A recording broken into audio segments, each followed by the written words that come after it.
How is it possible to be an idiot? That's the basic question. First, let's establish, do you know someone who you think is an idiot? If you know someone, then raise your hand.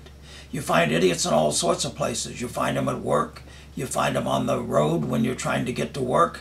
You find them in the malls. And amazingly, you may even find them in your own home. So how is it possible to be an idiot? The usual answers that people give me is that people are dumb, they're stupid, they're crazy, they're dangerous, they're broken, there's something wrong with them. And no doubt that there are some people that have all of those characteristics. Other people say the reason that they're idiots is because they're mean, spiteful, vindictive, and their whole purpose is simply to make our life miserable. And we've all met people that seem to behave toward us in that way. So the question, though, really is, how is it possible to be an idiot? Those are the answers we usually give when we're pressed to answer that question. But the real truth is, people are idiots because they're different than we are. They think different, they act different, they believe different things, they feel different things that we don't understand. And if it's strange to us, we think it's idiocy. So we think people are idiots. And amazingly enough, if we think somebody's an idiot, there's a real good chance that they think we're an idiot also. So the real truth is that everyone's an idiot. They're just different kinds of idiots. And the only true idiots are the ones that don't understand that everyone's an idiot. But those of us that understand that all of us are idiots, then it's important that we know what kind of an idiot we are. And when we're dealing with somebody else, we know what kind of an idiot we're dealing with. So we need to understand the basic patterns of personality. Now, psychologists have been trying to figure out for centuries how people differ and trying to look and observe these patterns. Some of the patterns go back to the Greeks that said people basically followed out of 4 different personality types based on body fluids. And then as the science began to evolve further, then one of the breakthroughs when Carl Jung.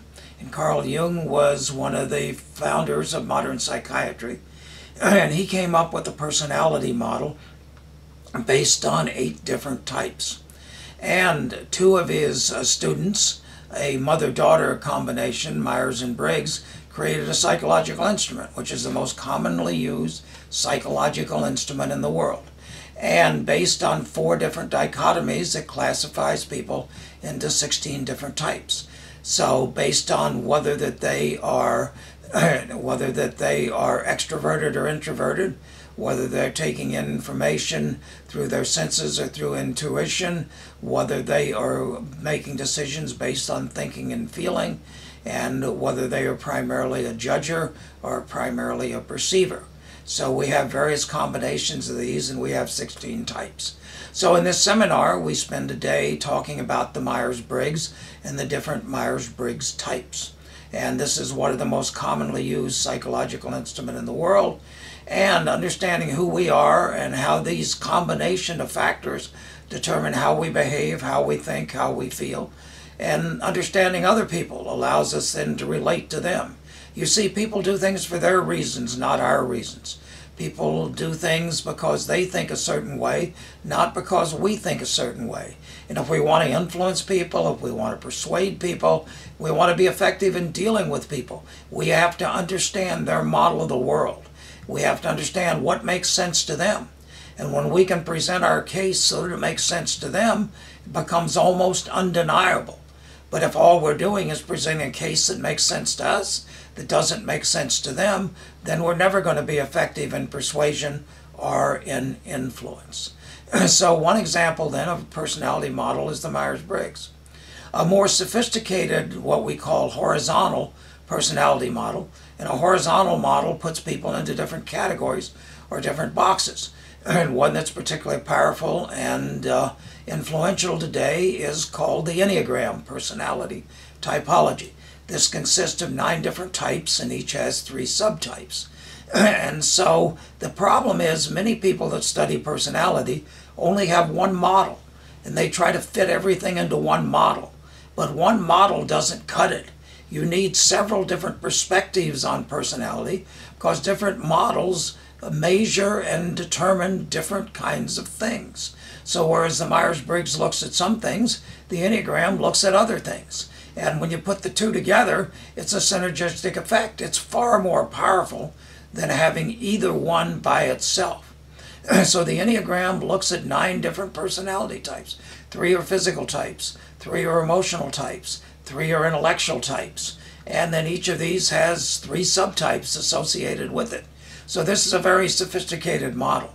And whereas the Myers-Briggs is a static model, the Enneagram is a dynamic model. The Enneagram reflects what should be obvious if we think about it, that our personality may be one way normally, but our personality changes when we get stressed out, and therefore we behave in ways we don't normally behave in.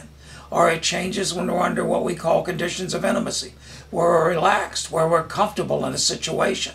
And you may say to somebody, gee, I can't understand how anybody could live with that person.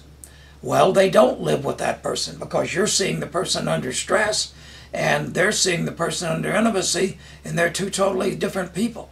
So the great thing about the Enneagram model is it allows us to place ourselves at 3 different places, where we are normally, where we go under stress, and where we go under intimacy.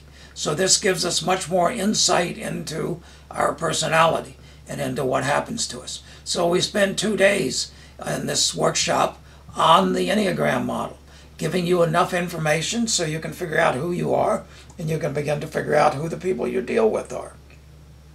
And this is invaluable. Students I've taught this model to suddenly have things that explain why they've been having problems in relationships with some people for years or decades, and suddenly it all makes sense in terms of this model. And all they have to do is change a couple of things, how they relate to that person, and suddenly everything changes for the better. The third model that we consider in this workshop is what I call the general developmental model. It's a model based on the work of Claire Graves and Ken Wilber. And this is a different kind of personality model. This one is an evolutionary personality model.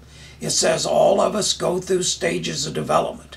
And as we grow, our personality changes as we move from one stage to another. When we're children, we go through certain stages. Then when we're teenagers, we go through other stages. As adults, we go through other stages. Now, not everybody goes through the stages at the same speed, and not everybody goes all the way through these different stages. But once we understand this map, it's incredibly powerful because we can see where we come from, we can see where we are, and even more important, we can see where we have to go next. And this model is incredibly powerful. It applies to individuals, it applies to organizations, it applies to societies. It's probably one of the most powerful general explanatory models that I'm aware of. And so we talk about in the course, we'll talk about 8 developmental stages that up to now have expressed themselves on the planet. And we'll talk about 4 more after that in mentioning. So this will allow you once again to begin to figure out where you are, to look back and see where you come from, and then begin to look forward and see where you're going. So this is critically important because this allows us to measure not just horizontally, but also measure vertically. So we got 2 dimensions in which we can begin to type ourselves on. So why is this seminar so critical? This seminar is so critical because the first thing, you need to understand yourself. You need to understand who you are. You need to understand why you are the way you are, why you think, feel, believe, act the way you do. And once you begin to do this, then you're going to be much more comfortable with yourself, and you're going to be able to predict in many situations how you're going to behave and what's going to happen. And so you're going to know yourself. Above all else, to thine own self be true. But first you got to know yourself. And it's important you know yourself, otherwise you project yourself on everybody else. And you think everybody else is like you, but they're not like you.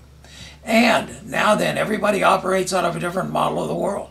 Once we understand their personality, then we can truly stand in their shoes. We can walk in their moccasins. We can enter their model of the world. We can understand how they think, believe, act, feel.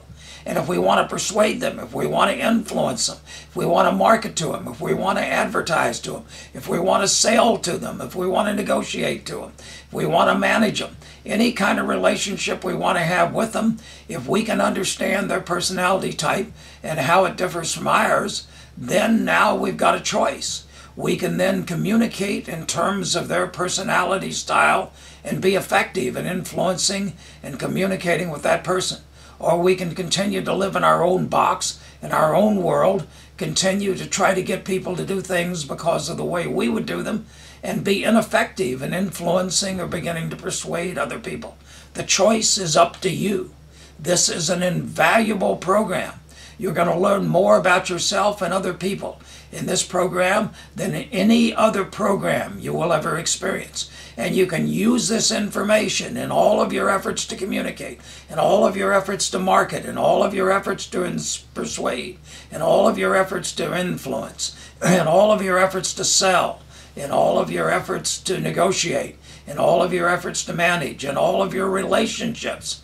It's particularly also important if you've got relationships in a couple, and you'll find out the things that have always annoyed you about your couple will suddenly make sense, and you'll begin to see how by changing the way you interact that you can be more effective in your communication, and you can be more loving in expressing love and compassion for the person who is your significant other in your life.